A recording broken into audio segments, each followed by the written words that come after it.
Good afternoon, members of Parliament, Honorable Prime Minister, Public of St. Martin, members of the media. We herewith continue with the meeting, which started this morning and which was adjourned at 11:45. We are at the first round, in which the Honorable Prime Minister is going to answer the questions posed by the members of Parliament during that first round. Honorable Minister, Minister Sarah Scott-Williams, you have the floor.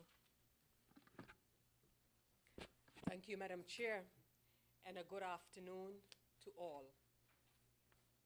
Madam Chair, thank you for the opportunity to review the questions as posed by the members of Parliament and provide the answers.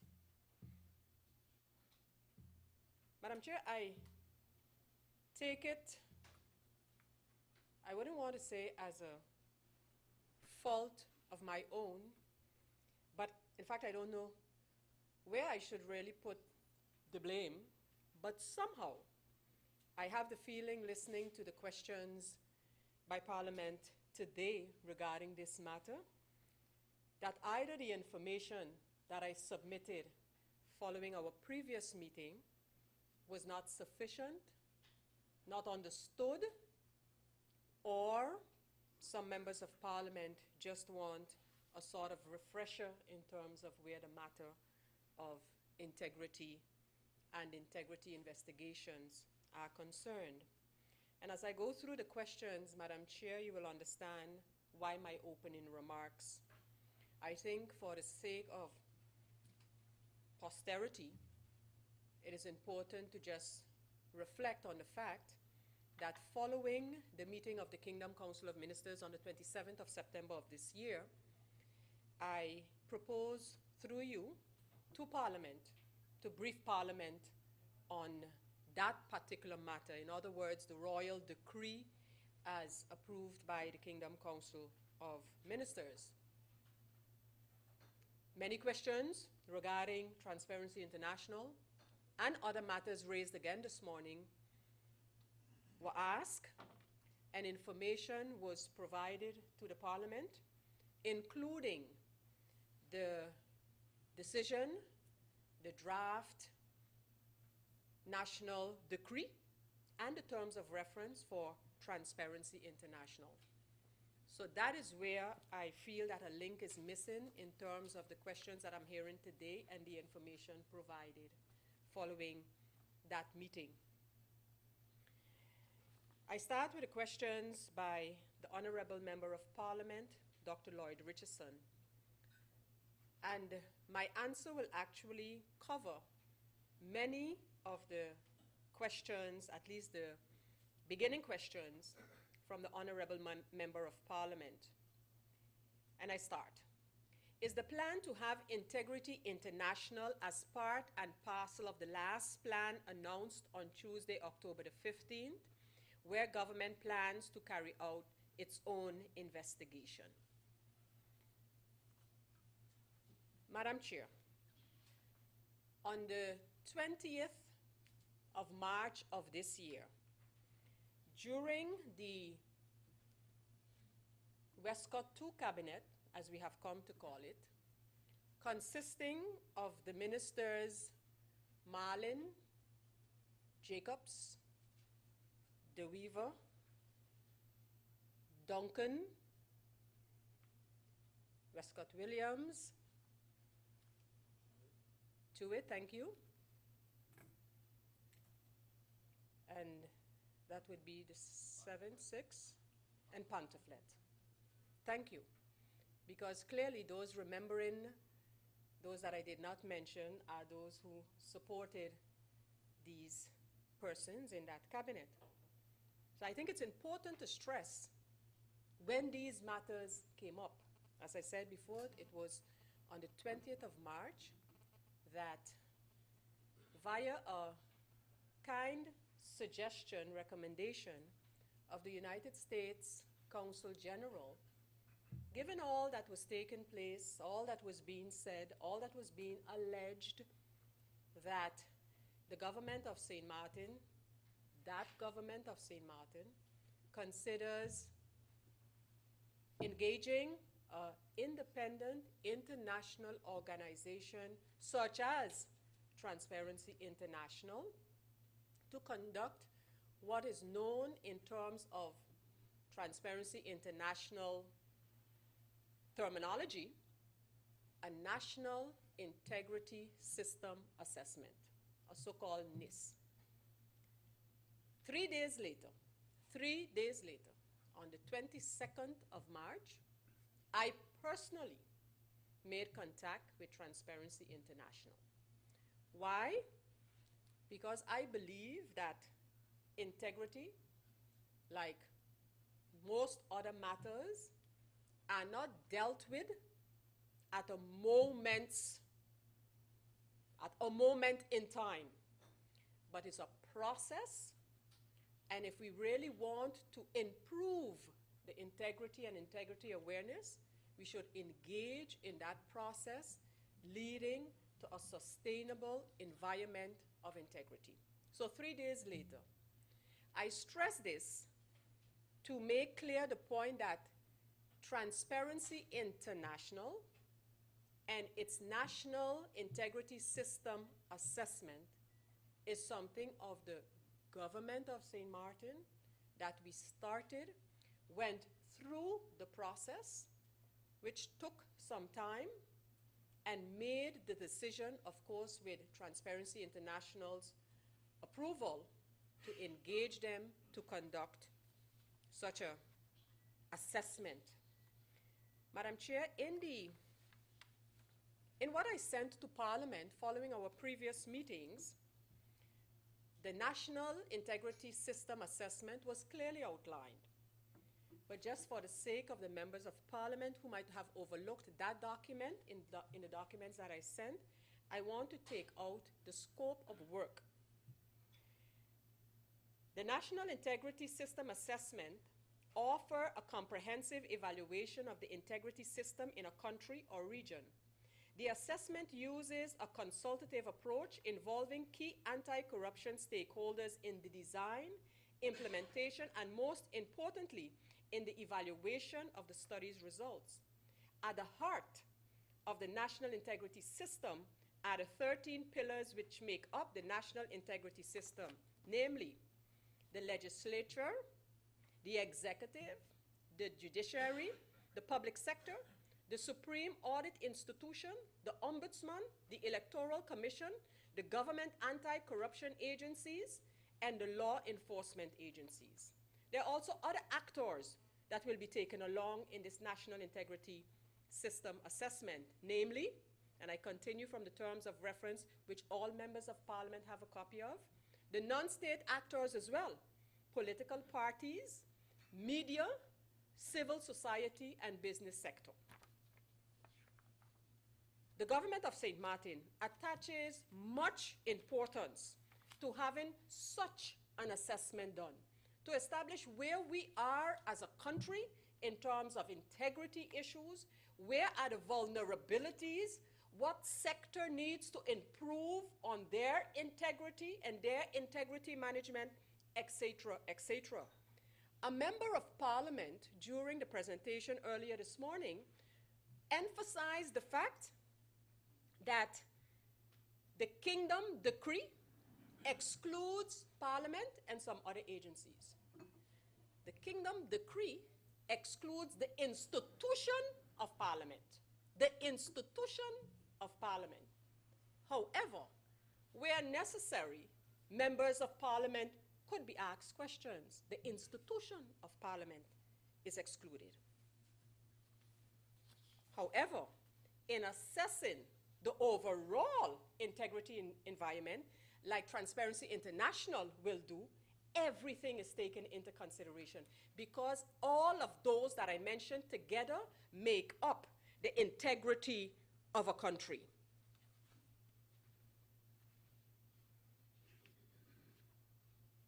Again, Madam Chair, the information regarding Transparency International, that is the starting point of the questions by the Honorable Member of Parliament, is in the possession of the members of Parliament. The terms of reference is, and the agreement as I mentioned before. If so, will this committee engage Integrity International on behalf of the government, and if so, at what cost? So going back to March and the following months, the government of St. Martin arrived at an agreement with Transparency International, and I explained to do exactly what. So that has nothing to do with the integrity investigation that the government of St. Martin agreed to starting back in September. So will the government continue to carry out its own investigation? Yes. To my recollection, I quote from the questions, the Honorable Prime Minister, many months before September 30th, 2013, announcement by the Kingdom regarding the instruction to conduct an investigation, the Minister spoke about engaging Integrity International. I take it that the reference here is to Transparency International. Wherever Integrity International is mentioned, I take it the reference is to Transparency International. Then I'm asked, in the last visit to the Netherlands, my last visit to the Netherlands, has any functionary with authority intimated or hinted to the Prime Minister that the Kingdom government would rescind their resolve to go forward with the integrity investigation? Madam Chair, I am going to be repeating myself from the last meeting, but that maybe is a good thing to kind of put things again in perspective. It was somewhere in the second half of September 2007 that the government of St. Martin was informed that the Kingdom government was persisting in its intention to have an integrity investigation carried out on St. Martin via the office of the governor. At that time, it was supposed to be handled in the Kingdom Council of Ministers on the 20th of September, and it was postponed until the 27th of September. The government of St. Martin indicated in a well-documented way, also copied to the members of Parliament, what we objected to in this decision by the Kingdom Council of Ministers. I was convinced then, I am even more convinced now, that using the instrument of the governor to basically interfere in an internal matter of the country of St. Martin is not the way to go. Our reasons for saying this have been outlined. Our institutions that have been put in place to guarantee the necessary checks and balances, I have listed the tasks of those institutions. That members of Parliament, like in the case of a question by the Honorable Member of Parliament, Mr. Louis Laveise this morning, do you have a problem with the integrity investigation as proposed by the Kingdom Council of Ministers? I guess the question is, does the government of St. Martin, if the government of St. Martin had a problem with an integrity investigation, we would not have decided to conduct our own. To answer the question now immediately, why did the government of St. Martin decide, notwithstanding the decision of the Kingdom government, to conduct an integrity investigation? It was because exactly of this. Oh, what you have to hide? Why don't you have an integrity investigation carried out? The integrity investigation will be carried out. It will not be carried out, at least not by the government of St. Martin, on the basis of a Kingdom decree. That's the point, as simple as that. More than that even, the National Integrity System assessment to be carried out by Transparency International, that will continue. It will continue. It will take a while, but we will get out of it what it is that we think we should get out of it. Not, oh yeah, who today is in the limelight? Who today we could go after? And who today we could criticize politically? No. What are our vulnerabilities as a country? And what can we do to strengthen and improve those? That is what it should be about. So an integrity investigation, oh, the government of St. Martin will carry out an integrity investigation. Why? To show those critics who want to make it seem as if, oh, the government of St. Martin is against the kingdom decree because they got something to hide. They got something to hide that would come out in an investigation. Absolutely not. Not this Prime Minister of St. Martin, Madam Chair.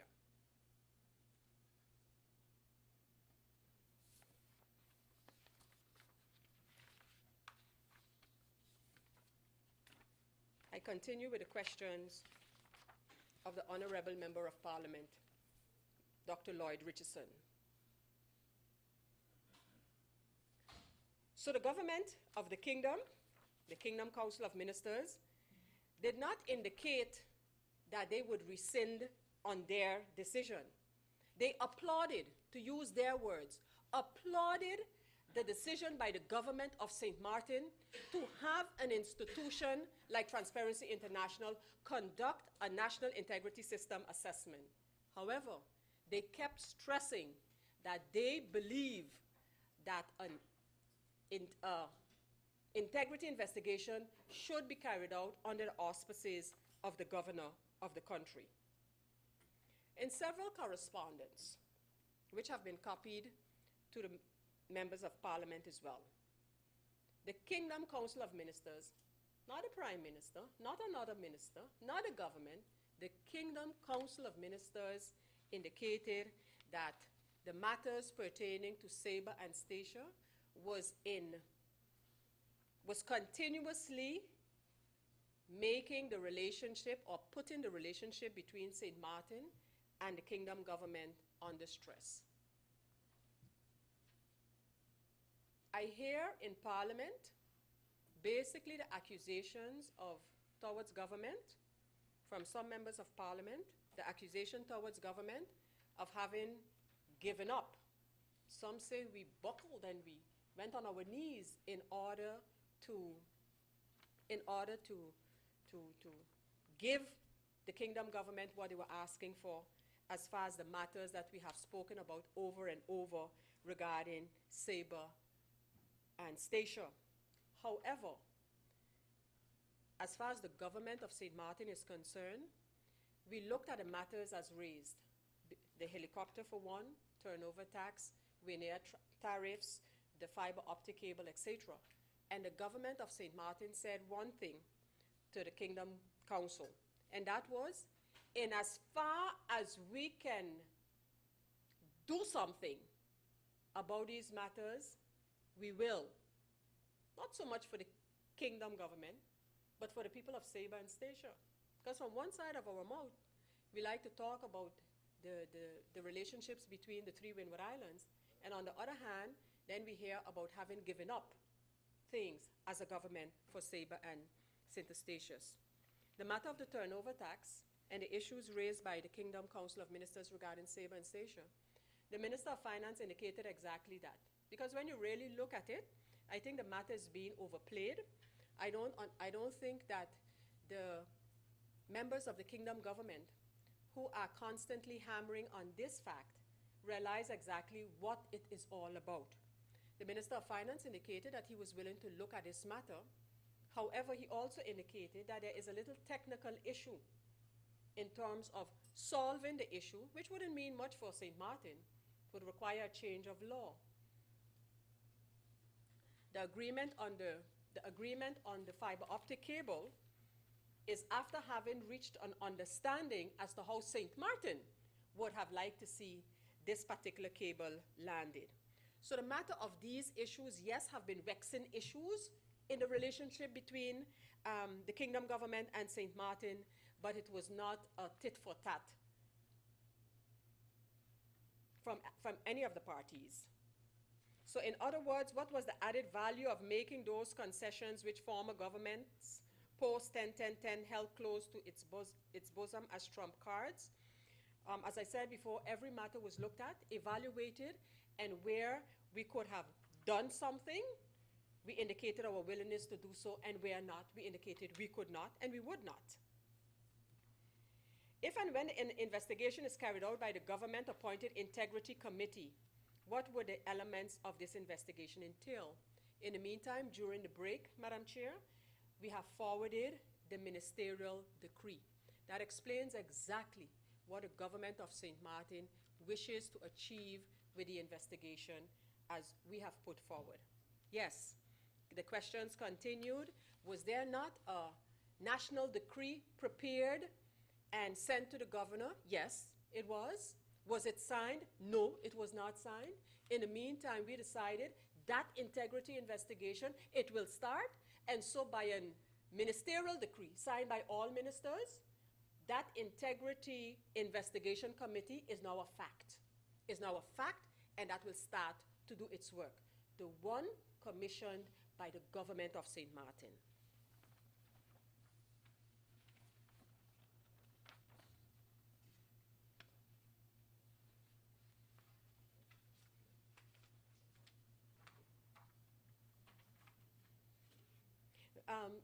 Madam Chair, you saw me pause a second because I spoke about a ministerial decree, and then it asks, will it be limited to just ascertain the presence of the necessary procedural established? No. Then the question 11, or would encompass the manner in which there is strict compliance with the established procedures for all services rendered by government to its citizens. Again, the ministerial decree explains that. The question that I was trying to understand, if so, how will a case against an alleged perpetrator be handled? Will the case then be turned over to an investigative branch of the judiciary? And will this just be cited as an item to be dealt with at some later stadium? Much to maybe the chagrin of several persons, I would guess, any integrity investigation, the one commissioned by the Kingdom Council of Ministers, the one commissioned by the government, one commissioned by Transparency International, it is not a penal investigation that the authorities that are charged with such will have to undertake. So if anybody is expected out of any of these investigations that basically someone is going to be picked up, then I hate to burst the bubble, because that's not what it's going to be. For that, those agencies and our agencies on St. Martin, they have their work to do. They know what they are supposed to do.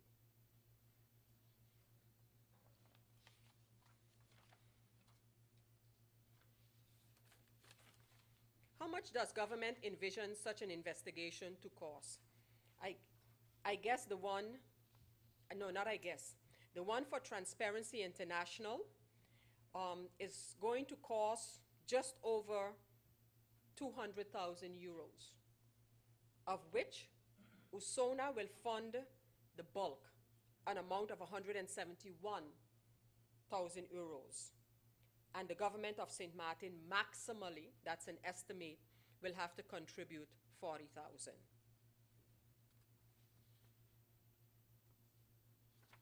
No, we have not heard, to answer the following question, that the Kingdom government is contemplating to allow the investigation that the government of St. Martin has commissioned to suffice in lieu of theirs. So we haven't had that, so our committee would have to be given all the tools and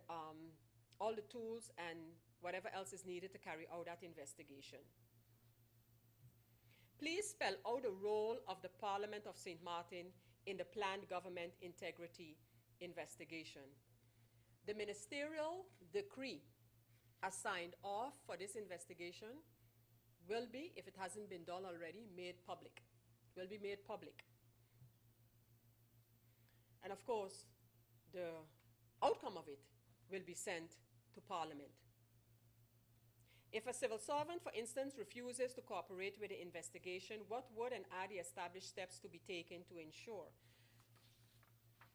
the civil servants of the government of St. Martin are bound by the so-called LMR, the law governing the civil servants, and will have to carry out their duties in accordance with that. And where instructions are given, these will have to, where instructions are given by the proper authorities, these will have to be carried out. For the investigation that we have commissioned or decided on by ministerial decree, we established a ballpark figure of 300,000 guilders, a ballpark figure, until the committee itself has prepared a budget specifying what will be the financial column of that investigation.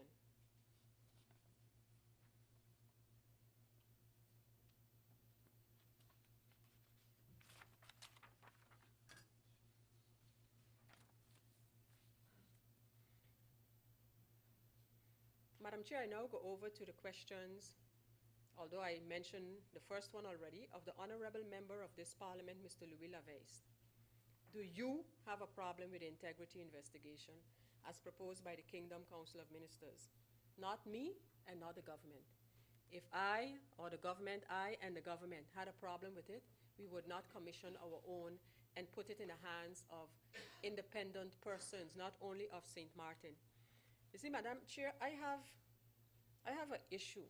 I have an issue when the feeling is that on St. Martin, we can't find independent thinking, honest, and persons with integrity. When we have lost that faith in our institutions, in persons on St. Martin, we might as well all close shop. We might as well all close shop. When we feel that we can't find persons on St. Martin to, for example, give an objective review, assessment, investigation, if you wish, on whatever the matter is. We don't believe that when our General Audit Chamber is called to, and they are called to carry out an integrity investigation, that because it's a General Audit Chamber of St. Martin, that can't be done? If we can't believe that our agencies, not persons, agencies, can't carry out what they're supposed to do, then that long explanation that we give to the Kingdom Council of Ministers why we objected to their kingdom decree, then it doesn't make sense. Then we might as well all close shop. So I don't have a problem with an integrity investigation. And I made my position extremely clear during the last meeting of Parliament on this same issue. Neither does the government. Otherwise, we would not have had a ministerial decree signed by all members of government. And then I am expected, as Prime Minister of only this country of St. Martin, 16 square miles of the 37, to explain the activities of the Consul General of Guyana on St. Martin territory.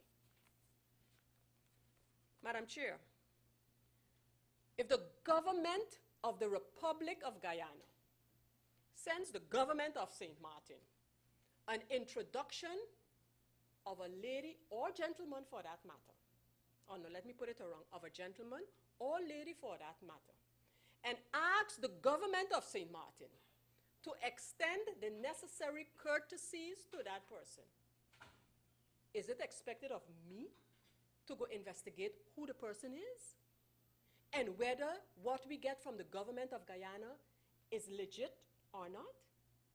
And then we're going to be surprised when the government of St. Martin is called to order on the basis of the Vienna Convention for the treatment of consular officers? Was I asked to sit in on the activities of the gentleman in question? Do we understand what the stature of consular officials for any country, what that stature is? Do we understand the near rails that, for example, in Holland could have taken place because of a disagreement about the treatment of a consular officer? Do we understand these international concepts? Do we understand that as country St. Martin, this is what we are exposed to and we need to know how to handle them? But no, no, no.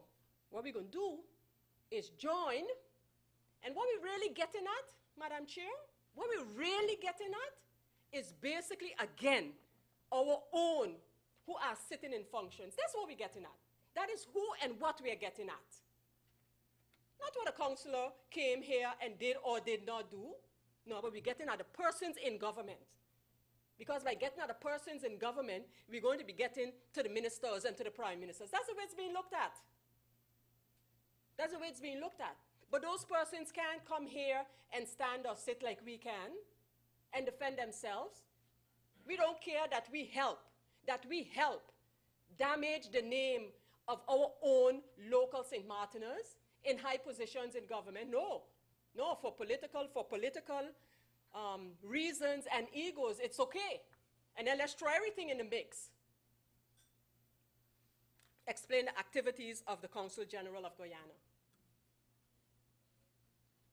on St. Martin territory, which the person is protected under the Vienna Convention.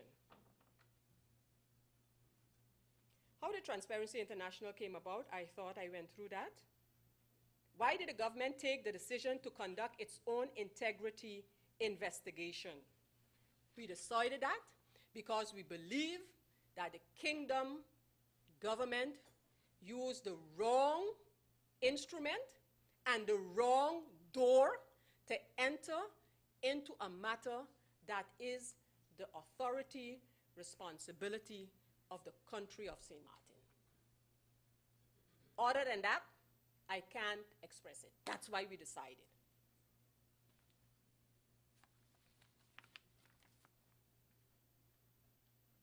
I would like to, in that, what are the reasons? Is it a counterbalance to the Kingdom Decree? Is the question from the Honorable Member of this Parliament, Mr. William Marlin.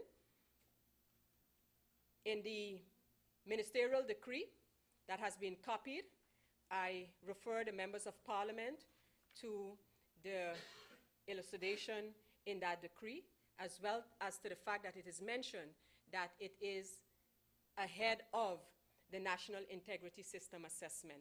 And I also refer the Members of Parliament to the elucidation by the Ministerial Decree. I answered, was the draft National Decree signed by the Governor? No, it was not. The most other questions in this part are pertaining to the Ministerial Decree, which is now in possession of the Members of Parliament.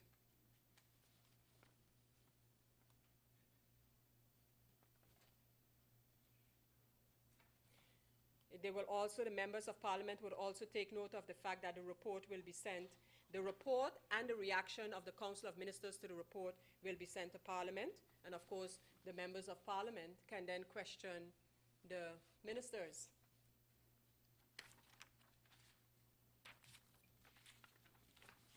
Regarding the TOT and the double taxation, as I mentioned before, this matter has not been totally resolved. The Minister of Finance indicated that it can be resolved, but there was still a technical issue that he needed to finalize, to look at, study, and finalize. I spoke about the cable.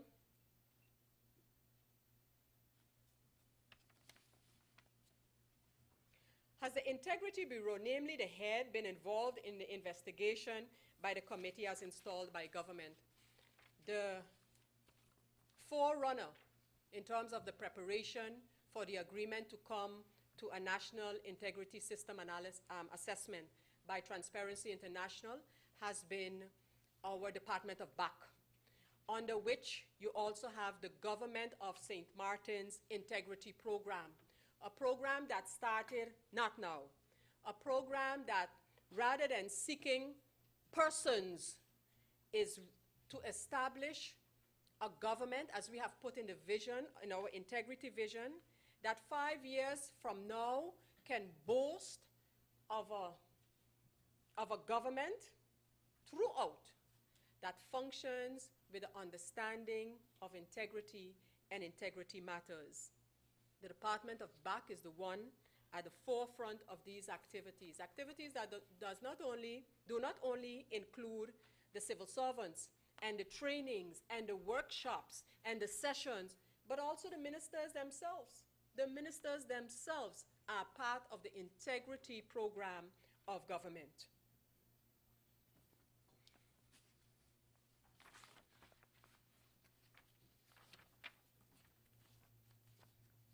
Which of the reports or of the investigations will be implemented by government? One thing we know for sure, the government is not going to spend money and energy in establishing a committee to carry out an integrity investigation and not do anything with a report.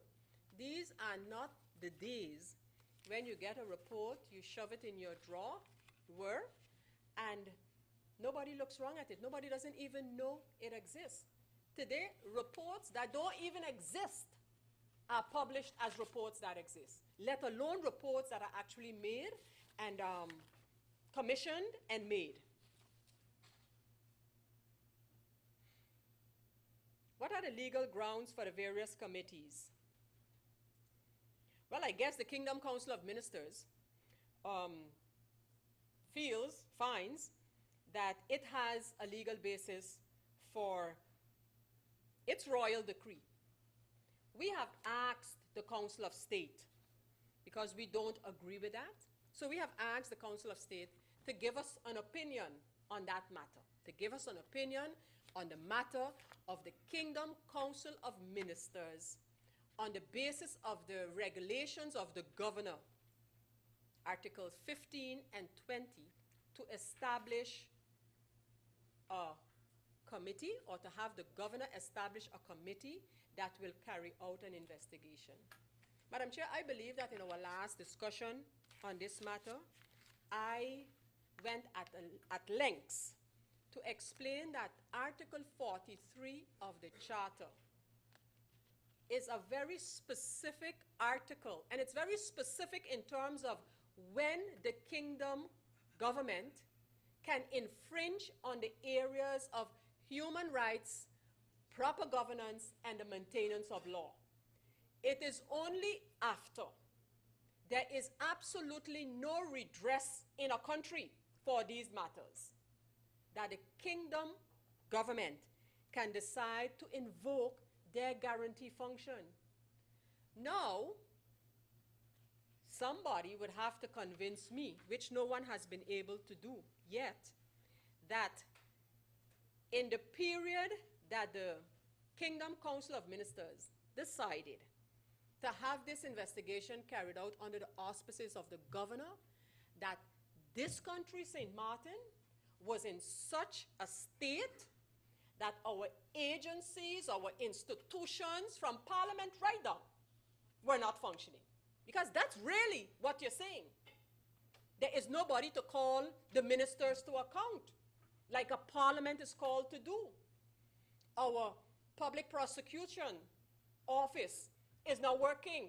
Our general audit chamber is not working. Our ombudsman is not working. None of those institutions. Only in such a case, and without any view of these matters being addressed, can the kingdom government decide to invoke Article 43 of the Charter. Madam Chair, just for this meeting this afternoon, just for this meeting, and I'm sure if I had went further, I could have come here today and present you with documents, I'm sure, of this height, in terms of this guarantee function of the kingdom government. And you know, today is this government. And like a member of parliament stood up and asked, who is going to take political responsibility for this impression and decision by the Kingdom Council of Ministers? But you know, this instrument, this foot in the door in this manner, once allowed, if this government allows and accepts that, and just sit back and say, well, okay, the Kingdom Council said that's the way it will happen, that's the way it will happen, what about the next time? What about then deciding, well, you know something? We don't believe the medical center, for example, is being handled right because we have a stake in there for patients possibly coming from Saban Station. So what are we going to do? We're going to establish a kingdom decree. That doesn't have to be controlled. No council of advice comes into play with a kingdom decree. It's signed off. And the governor, or someone appointed by the governor, should then go and take charge of that institution. That's not far-fetched. The Kingdom Council of Ministers, based on its perceptions, based on how they feel, based on political pressure as well, decided this is the investigation they want to be carried out. And they did it. What about what they want to do tomorrow? What about when they see something else that they don't believe is going the way they think it should go?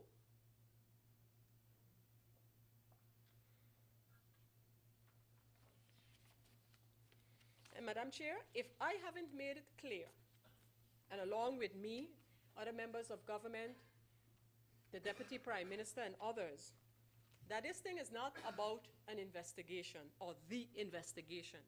This matter is about establishing and maintaining the boundaries between the responsibilities and authorities. I mean, we might be a small country, the smallest one in the kingdom.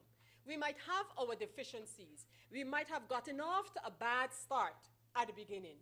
But that doesn't mean that we are less country than anyone else. That doesn't mean we are less country. They give us the status, some reluctantly so, but we're a country.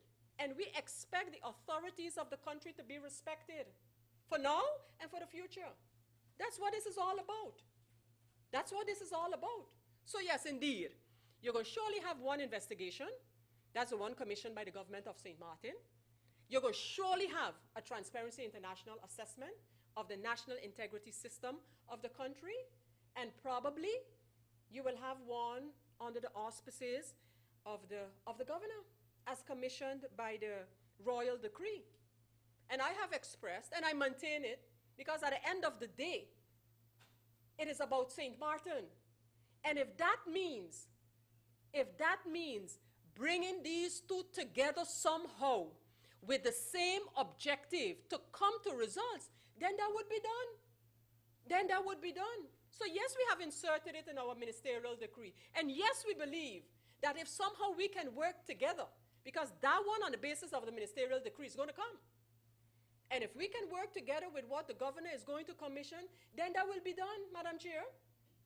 Why? Why? Because why would it not be done that way?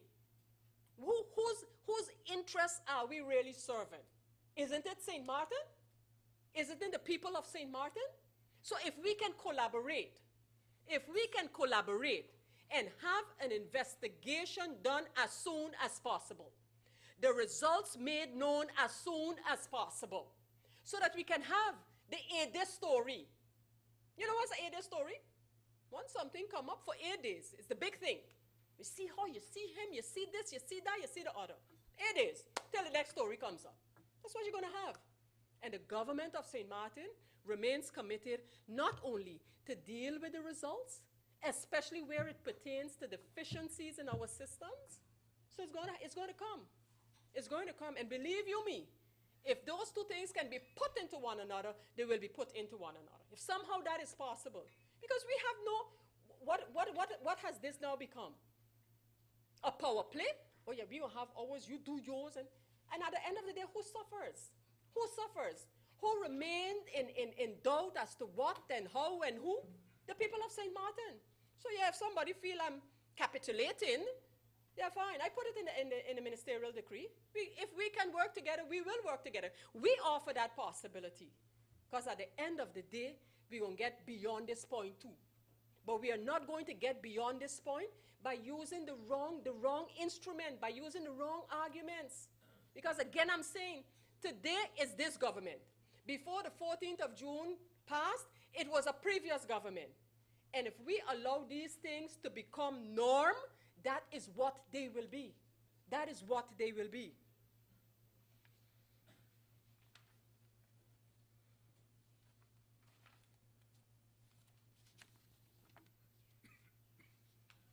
What has contributed to the total lack of trust of this government by the kingdom government? Well, we could sit here for the rest of the afternoon and second guess the reasons of the kingdom government. What they have put on paper, I have supplied Parliament with. And then you could take and you can interpret that the way you wish. That's what they have put on paper, and that's what Parliament has been provided with. Is the Prime Minister prepared to accept the breakdown of the government? Which government? The one of the members that I just alluded to? This one? The one before? The one before 10-10-10? Which one?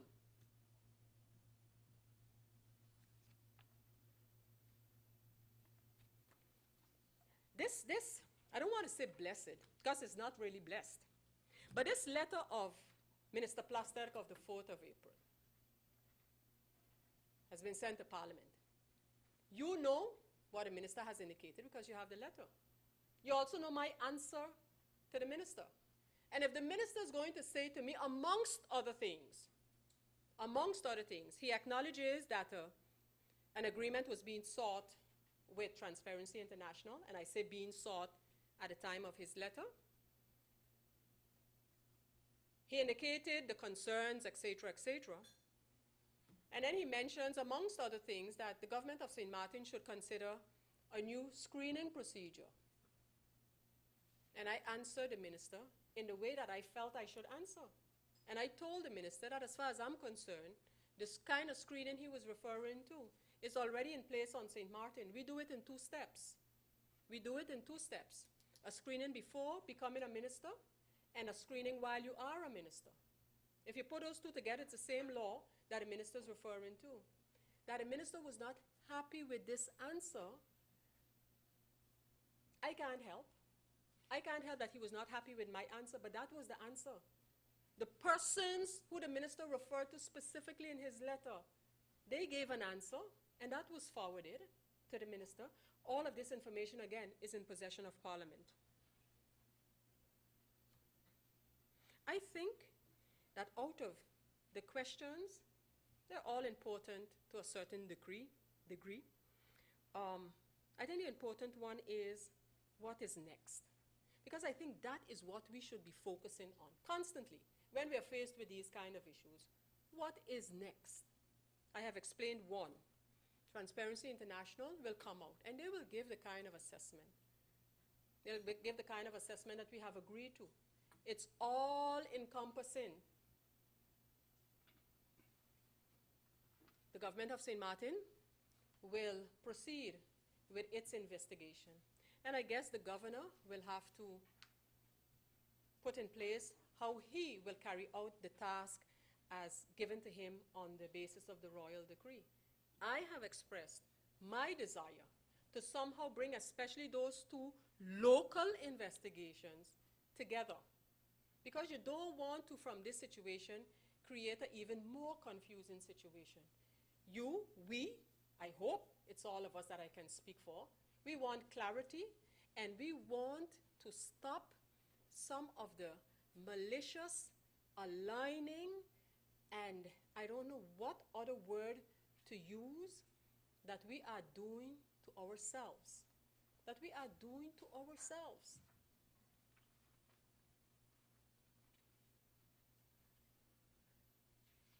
As far as my notes are concerned, I am down to the question by the Honorable MP Roy Marlin. MP, through you, Madam Chair, to the MP Roy Marlin, the decision to buy the BTP building approved by the Council of Ministers. This proposal came to the Council of Ministers, and it was not clear why. One, it was not clear whether all legalities were properly addressed, and so the matter was actually returned, especially for legal advice. Madam Chair, according to me, that matter never came back to the Council of Ministers as such, but I'm having that investigated to make sure that when I say this, it can be backed up. So according to me, it didn't come back after that forwarding of it for legal advice, but I am still having that checked out, and I might get an answer while, confirmation one way or another, while we're still in this meeting. Madam Chair, the other questions that were asked to me are all explained in the copy of the ministerial decree that has been circulated. And Madam Chair, I thank you.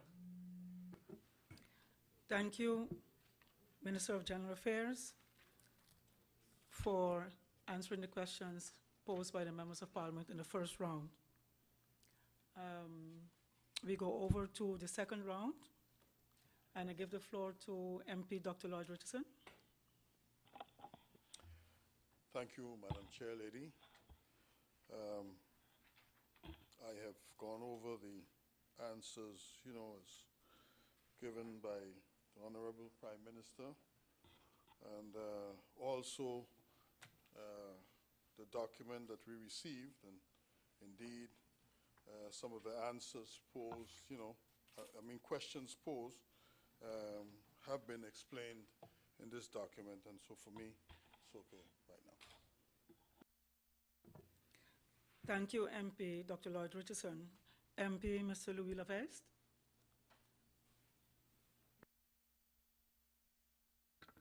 Thank you very much, Madam Chair. And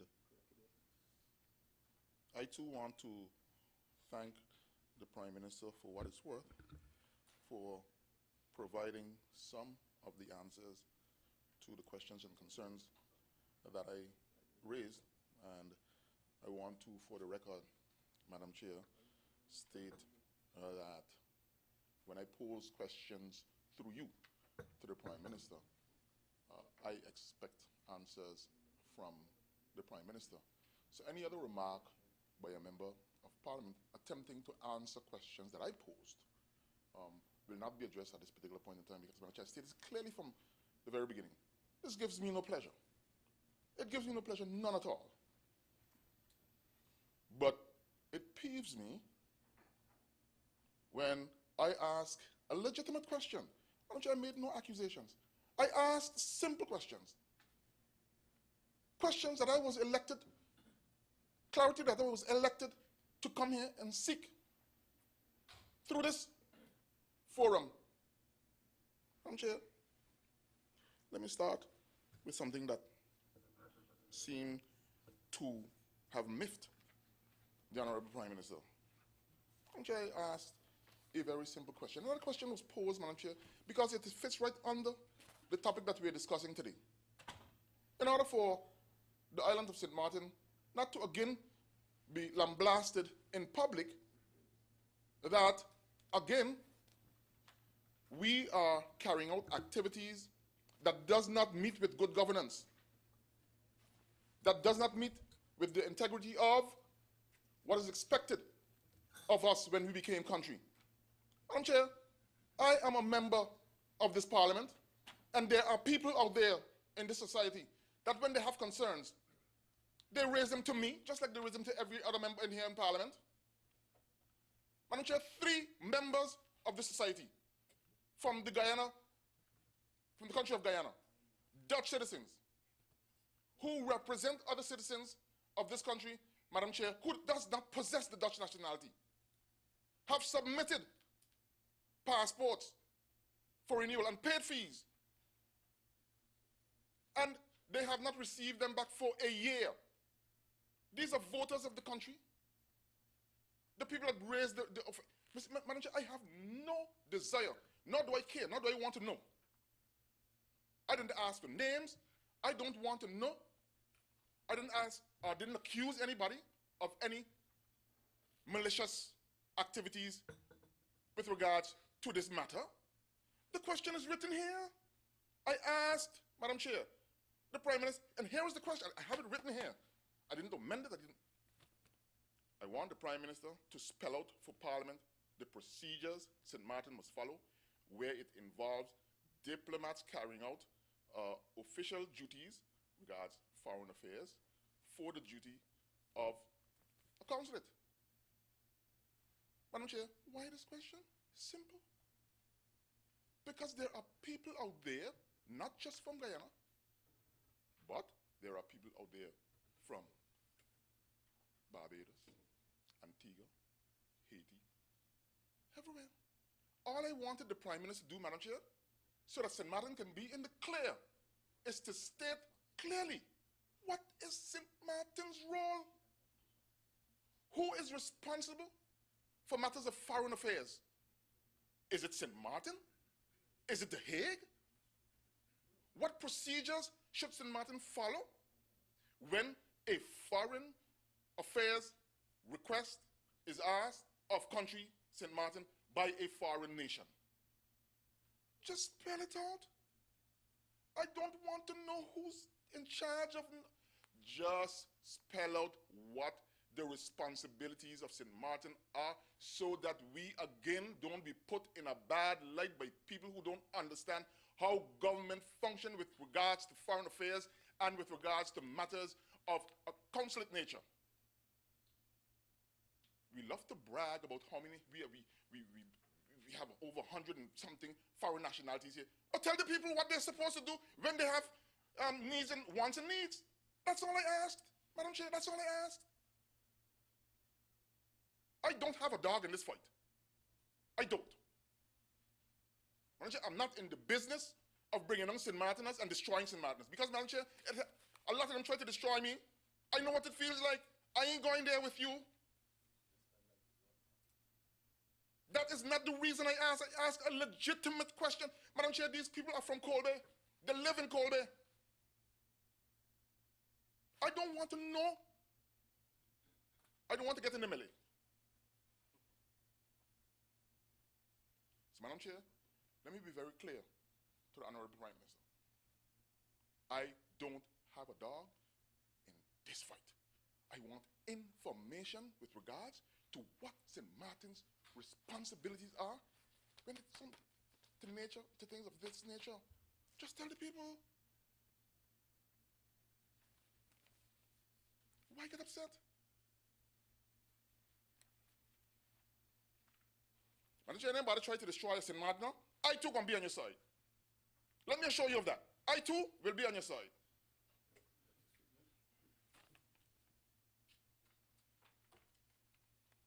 All I ask, and it's clear here, written, what information are you privy to with respect to the consular service being carried out on St. Martin on behalf of the country Guyana and others?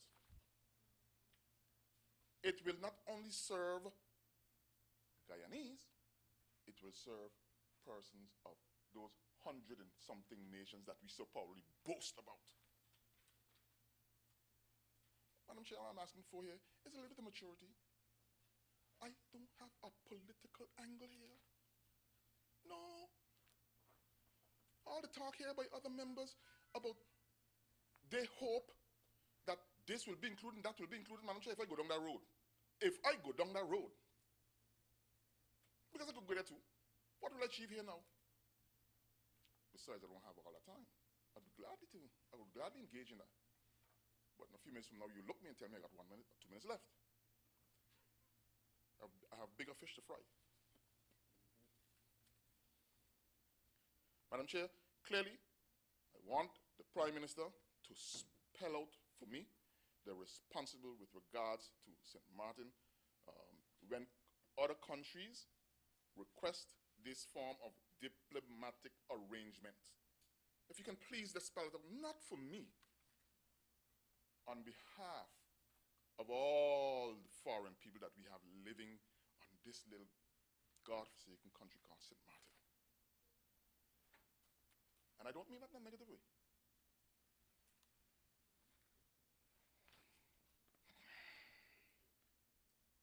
Madam Chair,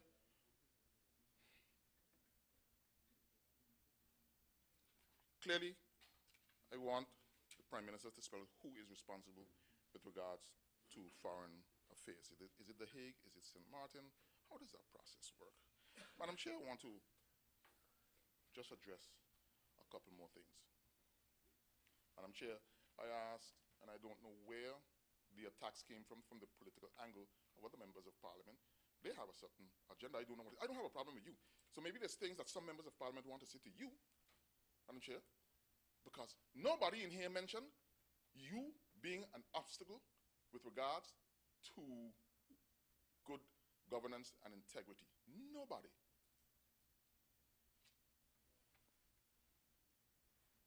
Madam Chair, the Kingdom Council would like to know which concrete measures the government would take in order to meet the concerns of the Kingdom Council of Ministers and remove the negative image. Well, spell out to me, Prime Minister. What are they? I won't go any further because it seems as if you get annoyed when you ask a simple question. Madam Chair, what did I refer to in these explanatory notes? It is not apparent to the Kingdom Council that the government of St. Martin gives this matter due care and attention. Madam Chair, if this is not true, all I want the Prime Minister to do is to spell out for the people of St. Martin what measures did you undertake, and you spell out some of them. You did. But why get annoyed? If, Madam Chair, you have nothing against an integrity investigation, then I said, my opinion, my approach would have been, you want the integrity investigation? Carry it because I don't have nothing to hide. So the Prime Minister could have just simply go there. Madam Chair, I can see. Madam Chair, it states, the governor alone is the principal and he determines independently the work, rules, and results of this investigation. And it goes on to avoid all misunderstandings. Be reminded that out of the aforementioned Article 24 follows that not only ministers and those who work for them, but all country organs are obliged to cooperate with the investigation as ordered by the governor. Madam Chair, the Prime Minister spelled out that what governs civil servants. Why did I raise that, Madam Chair? For a specific reason. I wanted you to clarify for the people of St. Martin, because you, Madam Prime Minister, yes, Madam, through you, Madam Prime Minister, stated clearly and no uncertain terms that civil servants will not cooperate with this request. I didn't want to even go there and mention that. All I wanted from you was information. Don't misinterpret my genuine request of seeking information from you, Madam Chair. All it is request, I want information. Why would I want to put or help put St. Martin in a bad light? Madam Chair, am I going to go against St. Martin and back up the head? Well, whatever gave you that impression? Because if that impression has been created, Madam Chair, you have the wrong impression. You got the wrong impression. Madam Chair, the reaction by a member of Parliament and the reaction by the Prime Minister certainly would give people the impression that you are hiding or want to hide something. And you said that is not the case. So don't get upset, because that is what people, the perception that will be created. We came in here in peace. I asked simple questions, and if somebody else offended, Madam Chair, then deal with that person. It certainly wasn't me. It certainly wasn't me. Madam Chair, in closing, let me say this clear. Let me make this clear, very, very clear. I ain't born with a coward bone in my body. And let me state to any member of Parliament, even if you want to fight at the appropriate time, I'll carry out that fight. But I ask questions to the Prime Minister, because he got nobody in here, holier than thou. None. I've stated that once, I've stated that I want to make it abundantly clear. Abundantly clear. None, Madam Chair. None. Having said that, Madam Chair, I look forward to the Prime Minister addressing the matters that I have raised in a very professional manner. And I close with this point. I don't have a dog in the fight in the aforementioned issue with regards to foreign affairs. None. Thank you, Madam Chair. Thank you, MP Mr. Louis Laves. And just a friendly reminder to everyone, the second round is 10 minutes. The next speaker is MP Mr. William Marlin.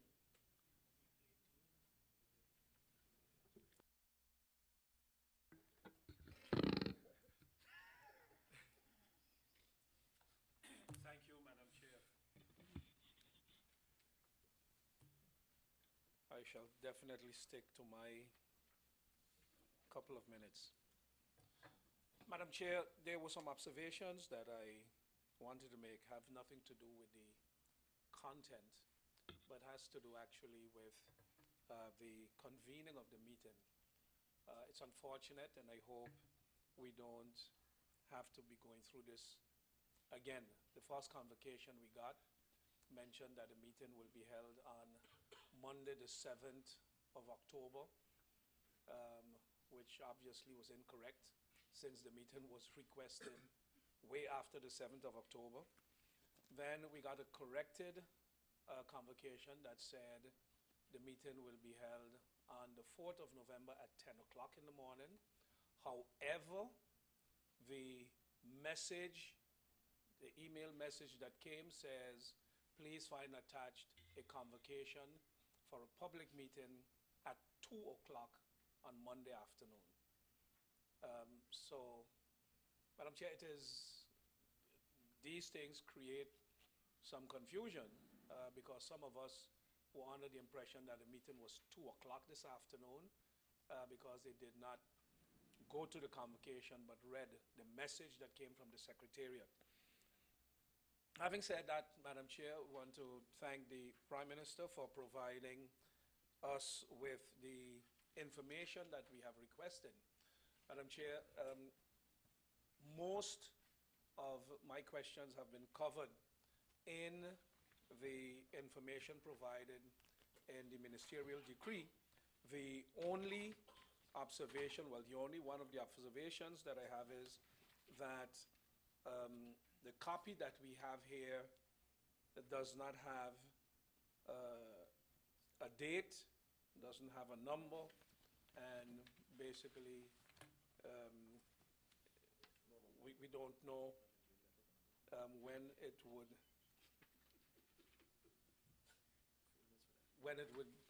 actually be going into effect. But Madam Chair, it is good to note that, as I said, questions that we have posed, concerns that we have had, because as members of Parliament and people in the community would ask what exactly is taking place, how many investigations, if one is replacing the other, who is paying for these investigations, and what would the outcome be. Those questions, as we stated, most of them have been addressed. One of the concerns that we had also was that, again, perception that lives in the community, if the government is establishing a committee to carry out an integrity assessment on government and reports back to government, that should not be the way to go. My colleague in Parliament, Roy Marlin, also agreed with me that the report should be submitted to Parliament, but I see here that the report will be submitted to Parliament, including the reaction of the government. So, Madam Chair, having addressed these issues, as I said, the concerns that I had have been addressed in the ministerial decree. One of the questions that I asked have also been answered in the sense that we understood that initially it was to be a national decree. One was drafted and sent to the governor. It was not signed, no explanation has been given, and not that I'm insisting on one either. However, the governor did not sign it, and the Council of Ministers, which is their good right, decided they will follow the path of a ministerial decree, which we have before us and has been signed by all the ministers. Important is also that civil servants are bound to provide information, and that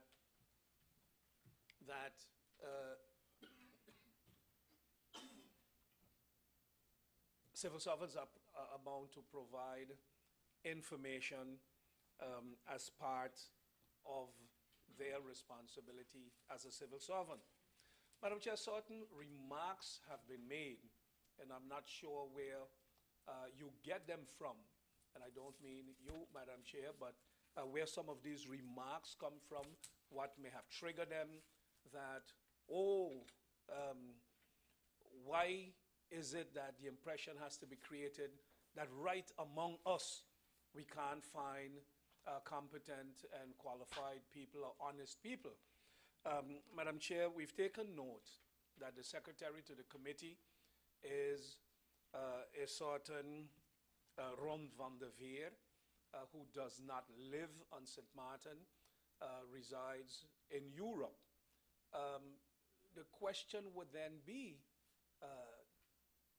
who then would be sending a signal that we don't have enough qualified, competent, capable, honest people among our citizens, that we have to go to Europe unless it is one of those olive branches the government is extending to the kingdom government to say, you see, we are even willing to include one of yours to ensure that the reporting is objective and can meet with your standards of acceptance or whatever it is. But Madam Chair, when we look at government appointing someone who is not even living on the island to be the secretary, so is not a member of the committee, but the secretary basically taking the minutes, compiling the notes, compiling the reports, that therefore the message we would be sending is that the government feels that we either don't have people capable, qualified enough to do the job, or it is better to find somebody off island to do it because that might create more of a semblance of objectivity. Madam Chair, it is just one of the things that we have taken note of. Madam Chair, I don't want to get into what seemed to have created an upheaval with the Prime Minister's reaction, that they're trying to drag down people and trying to get at people, and by getting civil servants, they're getting to the ministers or the politicians. It is not clear to me where that came from or where it is going. But just like my colleague, Mr. Louis Leveist, I too have had persons who have raised concerns. But Madam Chair, if we look at some of the reporting that was done on SMN News on this issue, the question would be correct to ask, were proper procedures followed or not? So it is not about beheading somebody or about putting down somebody, but you don't want an international row to start over the fact that proper procedures were not followed. What I was told is that a former head of the Bureau of Foreign Affairs on St. Martin, who is not a St. Martiner, who is not from here, who has suddenly left the island, is the one who has started the ball rolling in the wrong direction. And what the wrong direction would be here, and I don't know. I don't know. Just like we raised a number of questions because we did not have access to this ministerial decree, we have it today, and therefore certain questions are no longer applicable or won't be asked, at least not by me and not in this meeting. But apparently a former head or somebody who worked in the Bureau of Foreign Affairs on St. Martin was corresponding with the government of Guyana and give authorization for members tied to the consulate in Guyana to visit St. Martin and conduct consular duties. Now, Madam Chair, I don't know if that is so, but the question rightfully should be asked and answered if that did take place. If anyone in the Bureau of Foreign Affairs, we understood it was a gentleman from the Netherlands that was stationed there temporary or something, or the farmer head who left suddenly in September, initiated correspondence that resulted in permission being granted by Bureau of Foreign Affairs on St. Martin for persons to come here to conduct consular work, and apparently that is not the way it should have been done. That, I think, is a legitimate question and has nothing to do with throwing anybody under the bus or bringing down anybody or getting to somebody. Because if the ministers are not the persons who sign it, then why are you getting, and in what way would you be getting to the ministers? If proper procedures were not followed, then it need to be corrected. And people should be big enough to say, we made a mistake, it's a brand new country, we made a mistake, and we will fix the mistake. Madam Chair, I've noticed that you have allowed Member of Parliament Laveis to take some of my time, so therefore I won't fight with him, since I don't want to get involved in no dog fight. Thank you, Madam Chair. You went on for about Thank you, MP Mr. William Allen. And just for the record, both gentlemen got about 2 minutes extra. So this was equal. Aye, aye, aye, you like us.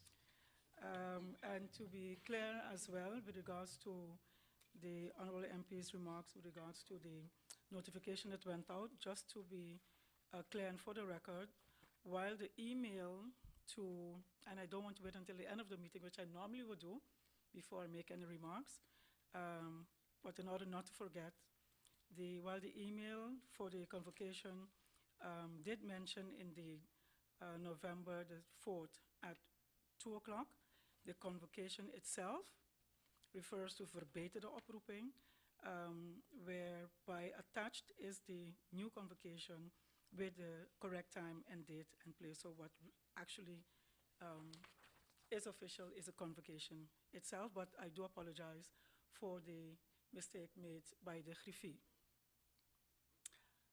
The next speaker is MP Mr. Frans Richardson. Thank you, Madam Chair, and a good afternoon. Madam Chair, before the meeting ended, one of my colleagues in here took a sort of a different twist to the meeting and made a lot of accusations in a lot of different areas. Madam Chair, I think it's unfortunate that some members tries to belittle others and bring up certain issues in here.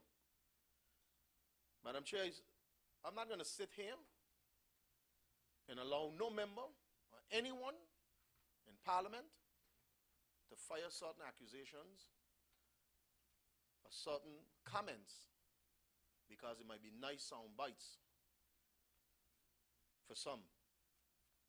But I think before some make those nice sound bites, Madam Chair, I do believe we all need to look in our own closet before we make certain remarks on others.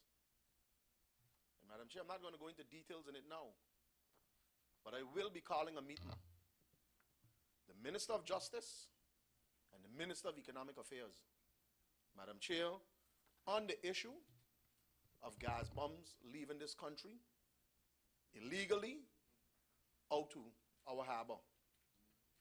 Madam Chair, I will be calling that because some wants to throw things in here, and I have the means of doing things too. Madam Chair, I'm not going to play hush-hush and play games because answers need to be given. Who authorized those shipment of those gas bombs that is leaving our ports. Madam Chair, they talk about sand. I too, Madam Chair, will call the harbor in to find out who bought sand and didn't pay for sand neither. And some members in here might have to answer. Because this member of parliament didn't buy or didn't ask for none. It was for the people of St. Martin when I took that decision, not for me. Madam Chair, I listened to the Honorable Prime Minister with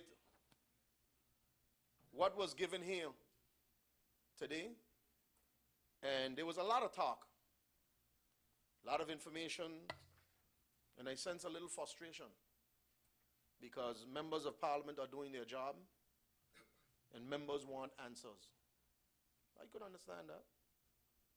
Some stated if members was listening in the meeting that was called before, when the Prime Minister and the Minister of Justice was in here, there was no need for those same questions. Madam Chair, that's not true. Madam Chair, after that meeting, the government requested their own investigation. They put their own committee together. Things change in the overall picture. What is taking place? So members has a right to ask questions in the direction that government is going with the investigation. It's going with the investigation. Every member of parliament has a right to ask information. Nothing wrong with that. Not one thing wrong with members of parliament doing their job. Madam Chair, I have a couple questions. I have a lot of other questions, but I know the time is short, and I won't be able to get all my questions asked. One of the questions is, and I raised it in the first round, Madam Chair, concerning the civil servant, whereas and some of my colleagues did raise it also, is the issue of civil servants being part of being asked questions in this investigation. And one of my questions is, the civil servants, Madam Chair, works under the LMA. This law clearly states who is the behoefte gezacht, or duly authorized instances that can issue instructions to civil servants. And my question is, the question again is therefore, what right does this so-called committee have to ask them to cooperate with the investigation? Clearly, so at least the civil servants and my person would have a clear understanding where that's concerned. The other issue is, the Prime Minister make note that Transparency International will be paid partially from Osona and partially from government. My question to this is, how will this work in practice now with three institutions conducting investigation? Is this not repetition of the same work? If so, why duplicate the work of Transparency International and the Kingdom investigation? Madam Chair, this is something serious. In a sense, we have three bodies doing investigation. We have not heard how much it's going to cost for the committee that government installed in order to carry out a quick scan investigation. If those members is being paid, yes or no? And how much?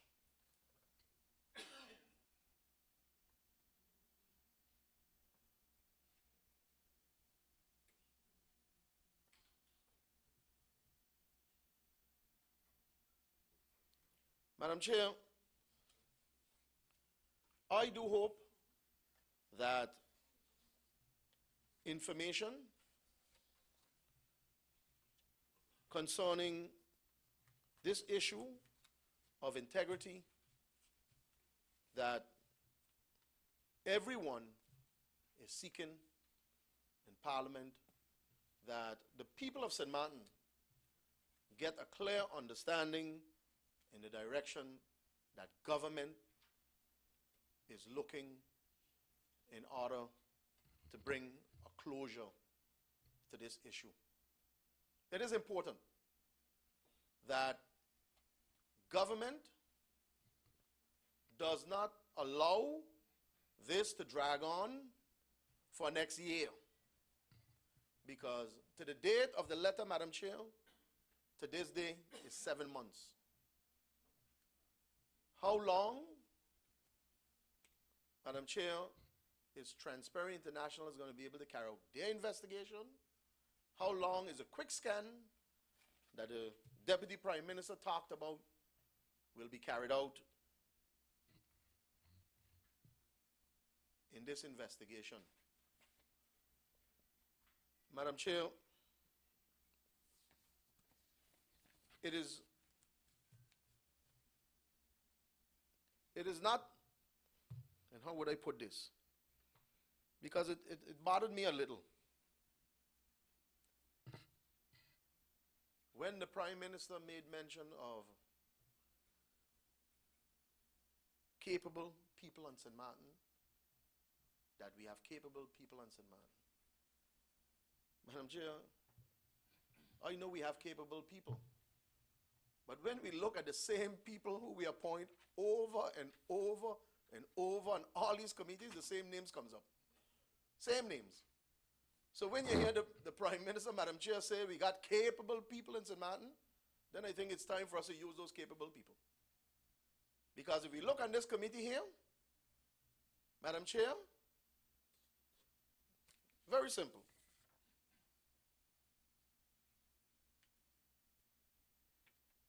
Some of the same people. We continue using them over and over and over. Madam Chair, let's find some young professionals. If government need help, they're asking to contribute. Let's find a way to use some of them. Not only in this committee, but any other committee we're establishing to carry out work for this country. Let's get new name brands on this island. Let's showcase some of our new people, our young people, our brilliant and bright young St. Martiners. Madam Chair, this is what we need to do. If we intend to make this country evolve and everyone to participate, then we must use everybody as much as possible and not just the same people over and over and over again. Madam Chair, I will leave it here, and I rest my case. Thank you, MP Mr. Franz Richardson. Our last speaker in this round is MP Mr. Roy Marlin. Thank you, Madam Chair Lady, and good afternoon to the Prime Minister and to the members of the press. Madam Chair Lady, I smiled just now and I will continue to smile because it seems like my questioning about the sand deal and the asphalt deal and the BTP purchase has irked a few members inside here. But that wouldn't stop me because I have no problem with asking questions. Just like how every member of Parliament has the right to ask questions inside here and to bring up whatever that member of Parliament chooses. But at least today we found out that the particular member of Parliament acknowledged that he was part of the sand deal. He acknowledged that today, so that's good to hear. After much questions was asked by the back then to the back then Vice Prime Minister of Romy, who kind of hinted through Nuis and Lipidoor that he was aware of the sand deal. Today we find out who the culprit was. The culprit came out today and admit that he was part of the sand deal. Madam Chair Lady, you know, I have some questions here that I can conclude from the explanation by the Prime Minister today that this whole meeting here was just a storm in a teacup. The request for this meeting was just a storm in a teacup because it was last month when the Prime Minister came and gave an explanation to Parliament. But something very, very important came out today during this meeting, which I don't think the Prime Minister mentioned before, but the Prime Minister is here mentioning it and did mention it today. The fact that the U.S. Consul brought the issue of transparency forward during a meeting in March. And the fact that this was brought forward during a meeting with a Council of Ministers, of which the Vice Prime Minister, who is now a Member of Parliament, was also there present. That's very, very important to note that the issue of transparency didn't start when Plaskett wrote the letter. It didn't start in September, it didn't start in August, because we have a Bureau for Transparency, a Bureau for Integrity, but the issue of transparency and Transparency International and hiring them in was something that was brought up since in March under the Westcott Williams II cabinet. Important to note. I want the people of St. Martin to take good note of that.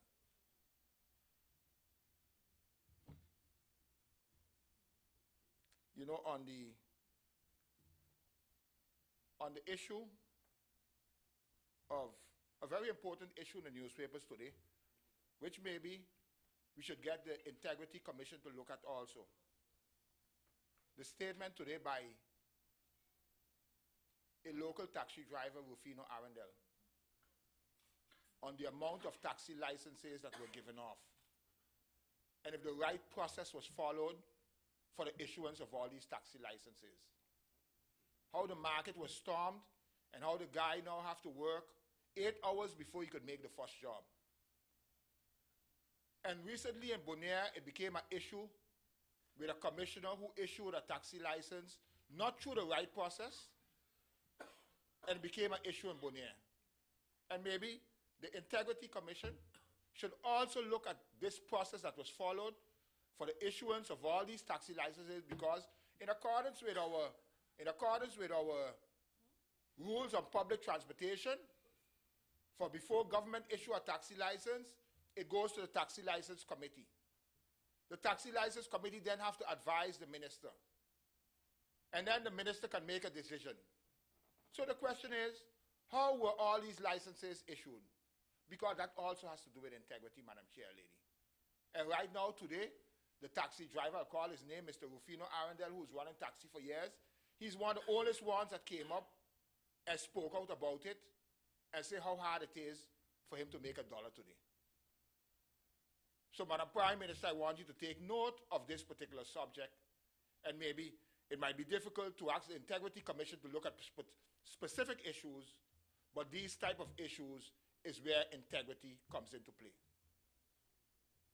These type of issues is where integrity comes into play.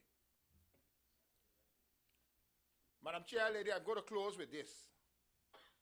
You know, members of Parliament have a tendency in the first round to get up and say things, and I have a tendency to sit down, not murmur, as certain members of Parliament does, but to sit down and take my pen and write down the important things that I hear members of Parliament say. I write down the important things that members of Parliament say.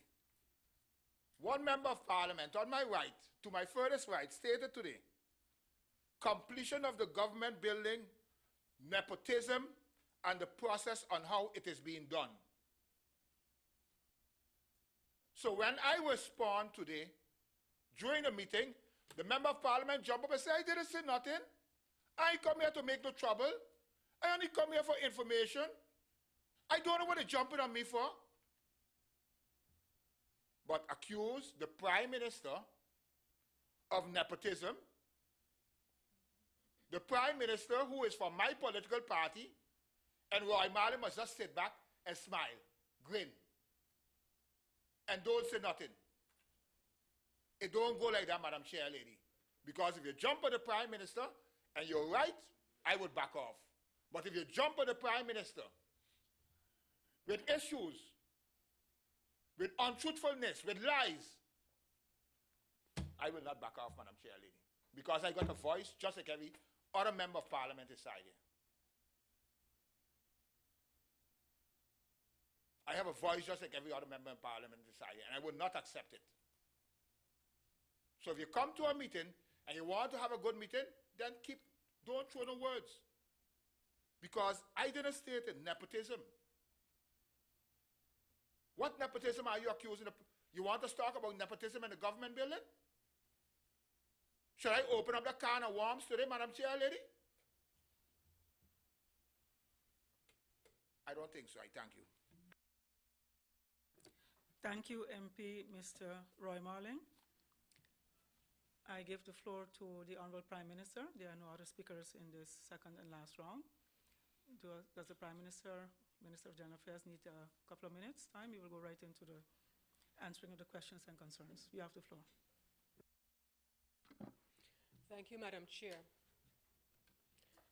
Madam Chair, those who know me, and most members of this parliament know me, some to a greater degree than others, I haven't gotten upset. That's not a show of being upset. That's a show of I am going to answer the questions asked, and if that answering upset others, then so let it be. So no, this was not a show of being upset at all.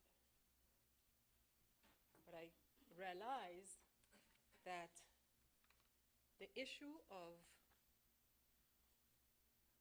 the Guyana Council General. Madam Chair, this government, and by the way,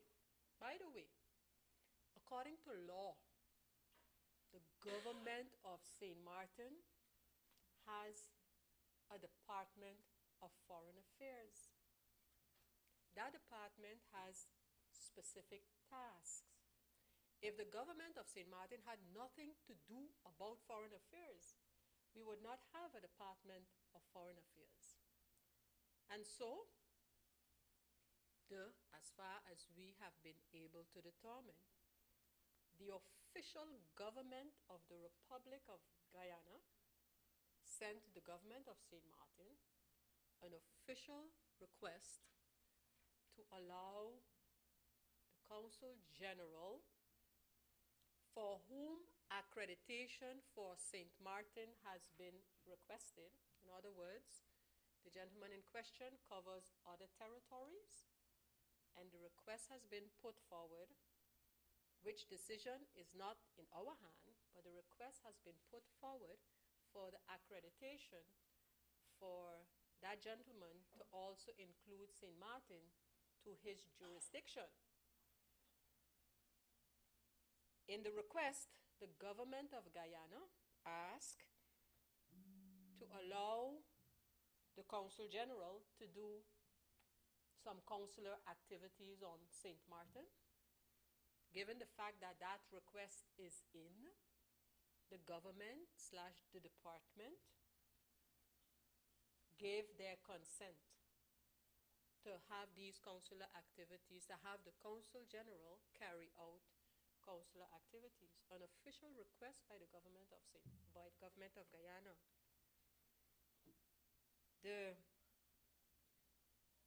What the consular or the Consul General came to do in terms of councillor activities is not the business of the government of St. Martin. That's the point I was making, clearly. So when you talk about the Department of Foreign Affairs, yeah, I feel that you are attacking the integrity of the one in charge of that department. That's the way I feel. That's the way I feel. No! Or, following that, a spin was given to it, and then the question was, it was a former head, somebody who left, who was here, who left, and they started the process. What I do know, and what I want to repeat, is that that request was made not to be the Consul General on St. Martin, yet that is not our decision, but to have the gentleman carry out consular activities, and of course they mentioned what date he's coming and what date he's leaving. And that was accepted, given the fact that it's the same gentleman for whom official accreditation to include St. Martin has been requested. If a member of parliament or members of parliament receive information from I don't care who, but that information suggests that illegalities have been committed with actual Guyanese passports, then I think that or those members of parliament should have immediately contacted not the government of St. Martin, the government of Guyana, with the information, whose name, whose passport. We are not responsible for Guyanese passport holders, those who want to change, those who want to do with their Guyanese passport. So that's what should have happened. So what you do, you hold that information, specific information, Mr. So-and-so paid amounts to so-and-so on such and such a date to get his or her Guyanese passport, never get a passport, never had the money refunded. Is that what I'm understanding? But that information is not put where it should get. No, then the information is put in the context of the Foreign Affairs Department of the government of St. Martin being either at fault or doing something that is not right, that is not legal, that is wrong, that is...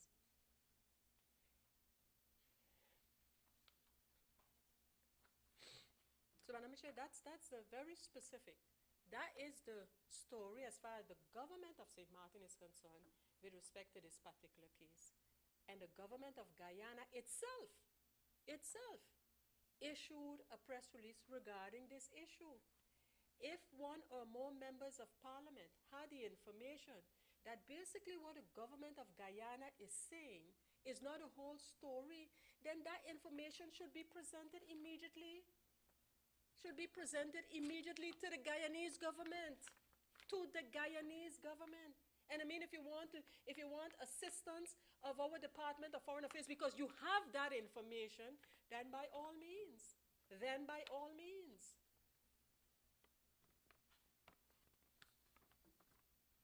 The Honorable Member of Parliament, Mr. William Marlin, in acknowledging receipt of the ministerial decree, has indeed indicated that the one that he has received is not dated.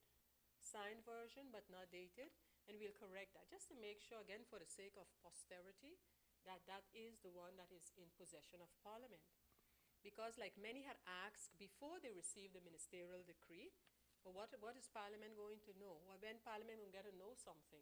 And it is very clear where the report, once concluded by the Commission as established by the ministerial decree, that report is going to end up with the commentary of the Council of Ministers at Parliament.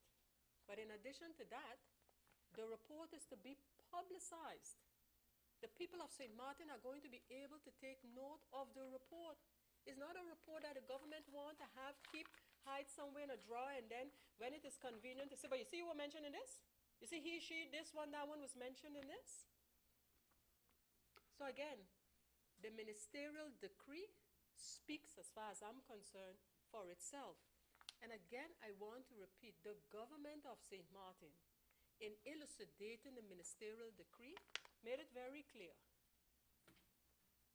There is the possibility for the committee established by the government of St. Martin to cooperate with those who will be commissioned by the governor of St. Martin to carry out the integrity that he has been instructed to carry out by the kingdom government. As simple as that. We say it and we expect it to happen.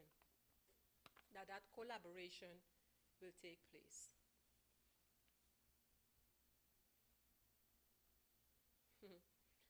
Madam Chair, a member of parliament referred to the fact that if you look at the names, the secretary of the commission is someone that we had to go to Europe to find.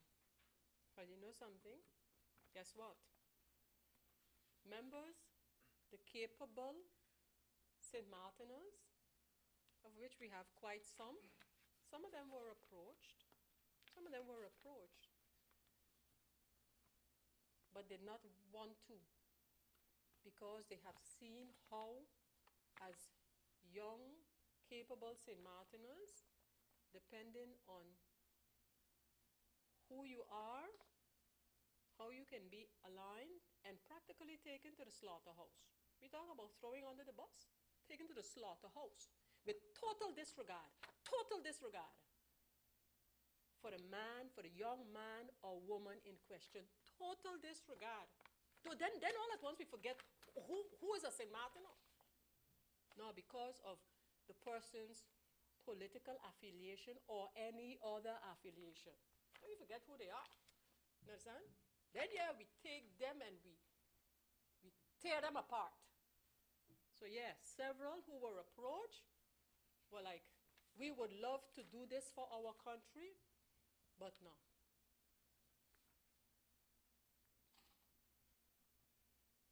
The LMR, Civil Servants Code, so to speak. Yeah, indeed, the governor is de bevoegd gezag, the competent authority. But guess what? Guess what? The competent authority as head of the local government, not as kingdom representative. As head of the local government, not as kingdom representative.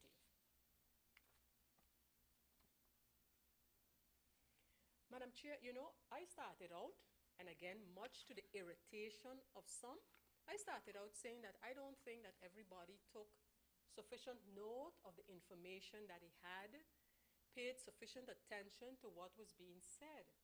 Because if at the end, which more or less we are at, of this meeting, a member of parliament could still talk about Transparency International possibly being a duplication, then I think that my answering has been in vain for some. The whole indication that I gave, the terms of reference of Transparency International, which give the stages and the timeline, and it runs it down, not only in terms of total time that it will take, but what every activity will take, and ends up in 12 months. Ends up in 12 months. In our own ministerial decree, we make mention of the fact that, yeah, we want a quick assessment. Ahead of Transparency International, we want a quick assessment. Oh, but how long is that going to take? How long the one from the governor going to take? How long the one from the government of St. Martin is going to take? And it clearly states, in the same MB as we call the ministerial decree, it clearly states how long it will take, total of 6 months. It clearly states that the report that comes from the committee in terms of the integrity investigation, again, I'm repeating myself, is going to be made public. Not only come to Parliament, it's going to be made public.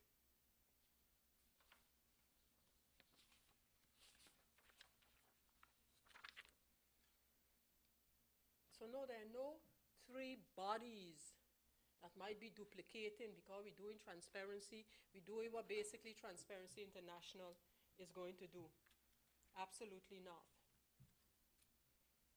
I would like to remind, through you, Madam Chair, in connection with the point raised by MP Roy Marlin, that I was reminded by a member of this Parliament of the motion as passed by Parliament regarding the government building. Reminded through you, not through you actually, I responded through you. But basically, the Member of Parliament reminded me as a Member of Parliament of a motion passed by Parliament regarding the government building. And at that time, through you, I firstly informed the Member of Parliament that a motion of Parliament, if anyone is to remind one or more ministers of such, it is the Parliament that does so through you, Madam Chair. I ask that you remind government of such and such. But I also indicated in that communication why the government of St. Martin could not carry out the motion on the government building, amongst other motions, as passed by Parliament. And we were very clear why. Madam Chair, you know, integrity and transparency. When it comes to transparency, an important part of transparency is openness of government. Openness, transparency. So members of Parliament could have as much issue as they wish with respect to the government of St. Martin having a weekly press conference. But that's all part of integrity and transparency. Integrity and transparency go hand in hand. Hand in hand. And so, Madam Chair, we have presented the case of St. Martin again. So let me summarize. On suggestion, recommendation of the Consul General of the United States of America, the government of St. Martin was told in a fashion like, you know, all that is being said and alleged about your country is not good for the country. That's the way that one was put. Look at the difference in approach. It's not good for your country. And so we would recommend that you, and then as I said earlier, that you consider engaging an independent, preferable international agency like Transparency International, and have you come to an assessment of what is the truth to the matter of integrity, lack of such, breach of such, etc., on St. Martin. Let's get a sort of establishing where we are. Let's also understand some of our weaknesses. There might even be some strengths, but let us put it all in picture. 20th of March, and 3 days later, Transparency International was contacted. In all the discussion by the Dutch government, even in the ones in which they talk about the integrity investigation by the governor, they applaud and endorse practically the engagement of Transparency International. However, whenever they say that, they would say, but yeah, that's one of a longer period of time. And so we decided, okay, then we will take our responsibility. You feel that way? The government of St. Martin is responsible for integrity, generally speaking, and we'll take that responsibility. We said to the kingdom government, we'll make up our own national decree and we'll incorporate what we think you want to get out a kingdom council authorized investigation. The answer to that was, no. We're doing a kingdom decree, we're instructing the governor. We went as far as offering the kingdom government to do such in collaboration with them. Not just to say we're working together, we're going to collaborate, but actually offer them to do it on the basis of an Article 38 agreement, a mutual agreement, or onderlinge regeling. They said no, they were going to persist. They were persisting with their investigation. And we say, well, okay. And then we persist with ours. We'll hear hopefully, what the Council of State will say with respect to the principle of the matter. Principle, P-L-E in the back, not the principal in who carried it out. Principle of the matter. And maybe, as I said the last time, about a month ago, in Parliament, maybe they'll say, St. Martin, no, you're wrong. The Kingdom Council of Ministers can instruct the governor on the basis of his regulation to do whatsoever in the area of integrity, in the area of waste management. I mean, you name it. Maybe that will be the outcome. Maybe that will be the outcome. Maybe we wouldn't hear from the Council of Advice. Maybe we'll hear that the kingdom government is right in their modus operandi. Whatever the case may be, we are not waiting on that outcome to have this investigation carried out. And so while the government of St. Martin does that, one, integrity investigation by ministerial decree of the government of St. Martin, we continue with the integrity program of government. We continue with the process to establish the St. Martin Integrity Bureau.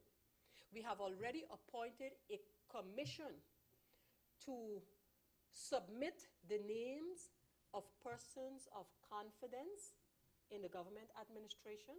So that committee to bring of the different departments a person of confidence, so to whom other persons in the department can go and discuss issues if they feel there's an integrity. We continue with our integrity newsletter. We continue with the collaboration with the City of Amsterdam as far as the promotion of integrity is concerned. Because after all, Madam Chair, our motto for the integrity program of government is as it states, and this happens to be a pen of the integrity program. Integrity at work. It starts with me.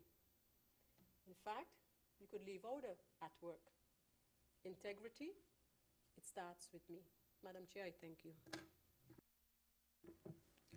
Thank you, Honorable Prime Minister and Minister of General Affairs, Mrs. Sarah Westcott-Williams, for your explanation.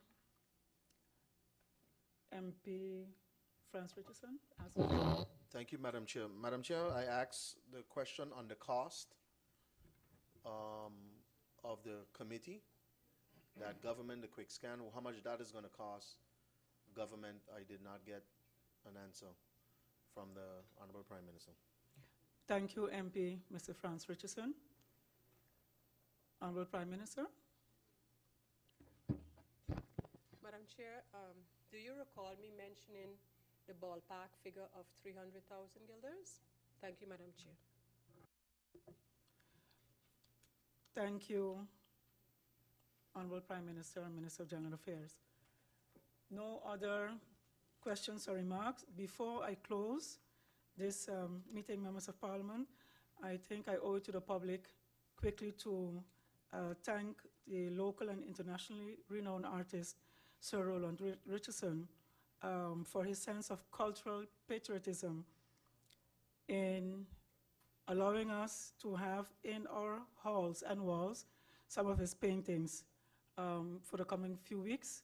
And after that, Sir Richardson will, of course, take back his paintings unless Parliament decide to place on the budget some funds to at least hold some of these paintings for posterity in the possession of Parliament. Having said that, I would like to thank the Honourable Prime Minister and Minister of General Affairs once more, Mrs. Westcott-Williams, and our support staff, Mr. Arnold, as well as Mr. Plantain, for your presence here today, and as well to the members of Parliament for the presence in this public meeting.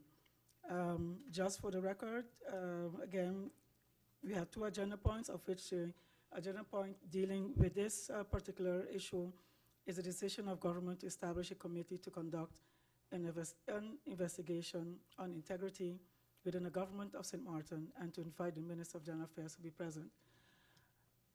Having come to the end of this public meeting again, I thank you all for your participation, and this meeting is herewith closed. Thank you.